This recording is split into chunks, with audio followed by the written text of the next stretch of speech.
আমি চাই যে আসলে মানুষ কেমিক্যালকে বের হয়ে আসুক। নেচারের একটা গোল কি জানেন? নেচারের একটা গোল হচ্ছে হলো যে মানুষ কেমিক্যাল থেকে বের হয়ে প্রকৃতির দিকে ফিরে আসে। এই প্রকৃতির মধ্যেই আল্লাহ তাআলা আমাদের শেফা দিয়ে রাখছেন। যদি আমরা এটাকে খুঁজে ভালো জিনিসটা নিতে পারি। আসলে দেখেন নেচারে যে কাজগুলো করতেছে, ভালো জিনিসটা কালেক্ট করতেছে, ভালো একদম সর্বোচ্চ লেভেলের সর্বোচ্চ কোয়ালিটির জিনিসটা কালেক্ট করতেছে এবং প্রাইসটাও একদম হাতের রেঞ্জের মধ্যে রাখতেছে। লো কোয়ালিটির মধু আমরা কালেক্ট করতেছি না, আমরা সংগ্রহ করতেছি না, দিচ্ছিও না। আমরা খামারিদেরকে পয়সা একটু বেশি দিচ্ছি, আবার আপনাদের থেকে পয়সা বেশিও নিচ্ছি না। প্রফিট আমরা কম করতেছি, আমাদের সেলটা আলহামদুলিল্লাহ বেশি হচ্ছে।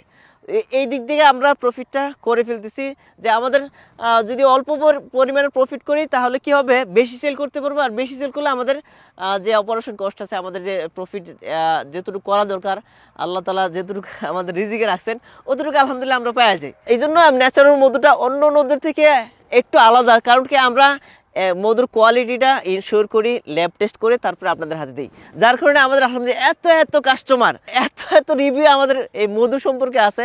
আমাদের মধু ছাড়া অন্যদের মধু খাবেনই না, এরকমও কাস্টমার আছে আলহামদুলিল্লাহ।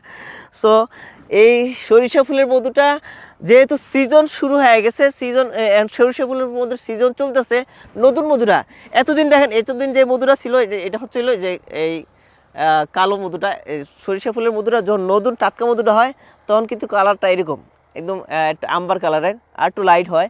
যেহেতু এটা ভালো গ্রেডের মধু, এই জন্য এটা একটু হালকা ডিপ হয়েছে। সো এটা হচ্ছে গত বছরের মধু, 1 বছর পুরান হয়ে যাওয়ার কারণে দেন কালারটা একদম কালো কালো হয়ে গেছে, ডিপ হয়ে গেছে। হ্যাঁ, এটা হচ্ছে টাটকা মধু।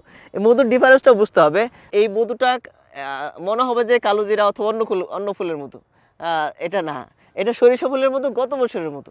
আর এটা হচ্ছে এই বছরের মধু, নগদ টাটকা মধু, নতুন মধু। যেহেতু এখন মধুর দাম একটু কম, সিজন শুরু হয়েছে, খামারিরা প্রচুর খামারি আছে, প্রচুর মধু উৎপাদন হয়েছে। সরিষার ফুলের মধুটা সবচেয়ে বেশি উৎপাদন হয়, যার কারণে এই মধুর দামটা একটু কম থাকে।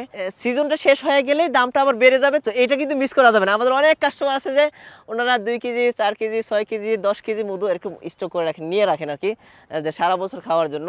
সো আমিও বলবো যে অন্তত 2 কেজি আপনি নিবেনই, প্লাস যদি আর বেশি নিতে চান এখনই নিয়ে নেন, এখনই রাইট নাও, এখনই সময়, এটা আপনি সংগ্রহ করে রাখেন।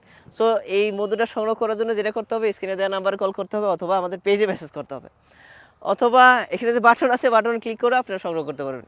চলুন আমরা আবার কেমিক্যাল থেকে বের হয়ে প্রকৃতির দিকে ফিরে আসি। সুস্থ থাকুন, ভালো থাকুন প্রকৃতির সাথে। জাযাকাল্লাহু খাইরান।